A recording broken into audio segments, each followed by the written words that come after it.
नमस्कार, दिसल्लास किचन मध्ये आपलं स्वागत आहे। आज आपण एक नवीन पारंपरिक रेसिपी बघणार आहोत। वाणीचा हुरडा हा हिवाळ्यात जास्त प्रमाणात खाण्यात येतो, कारण की ज्वारीचे कणस ह्या वेळेस हिरवेगार असतात आणि वाणीचा हुरडा याच्याकरता ही एक वेगळ्या प्रकारची ज्वारीची जात आहे जी खायला एकदम चविष्ट आणि गोड लागते, म्हणून हा हुरडा जास्त लोकप्रिय आहे। तर आपण आज वाणीचा हुरडा बनवणार आहोत। त्याकरता आपल्याला ज्वारीचा हुरडा लागणार आहे आणि त्याला थोडासा भाजण्याकरता आपण 1 चम्मच तूप टाकू।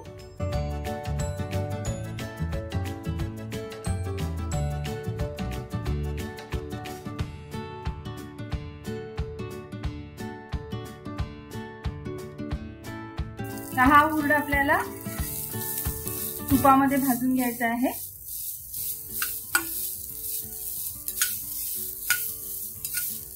भाजताना हा थोडासा खरपूस होईल याची काळजी घ्यायची। खूप जास्तही भाजायचा नाही आहे, कारण की आपल्याला ते कडक दाणे नाही पाहिजे आहे। आणि भाजताच आपण याच्यामध्ये थोडंसं चवीनुसार मीठ टाकणार आहोत।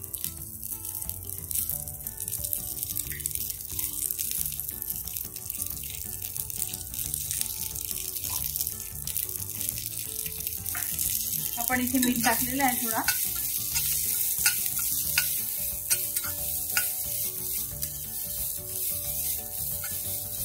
हा भाजता पण छान हिरवागार होतो।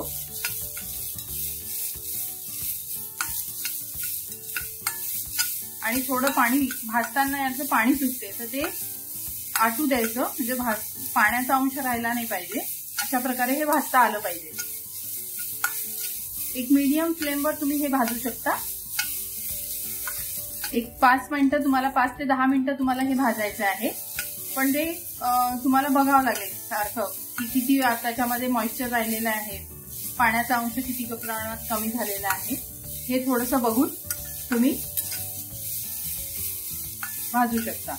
कोणाला खरपूस आवडतो तर जास्त प्रमाणात भाजल्या जाते, आणि कोणाला थोडंसं मऊसर आवडते तर ते कमी प्रमाणात भाजून खायला घेऊ शकतात।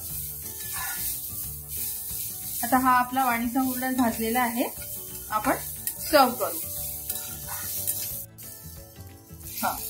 आपण हा वाणीचा हुरडा आता जो तयार झालेला आहे भाजून, तो सर्व करूया। एका वाटीत मी काढून घेते। हा वाणीचा हुरडा तयार झालेला आहे। चवीसाठी तुम्ही याच्यासोबत भाजलेले तीळ पण घेऊ शकता आणि दही। हे याच्यासोबत खाल्ल्यावर तुम्हाला आणखी त्याची चव आवडेल। तर हा वाणीचा हुरडा तुम्ही नक्कीच घरी करून पहा। तुम्हाला ही रेसिपी आवडल्यास ह्या चॅनलला तुम्ही लाईक करा, शेअर करा आणि सबस्क्राईब करा। धन्यवाद।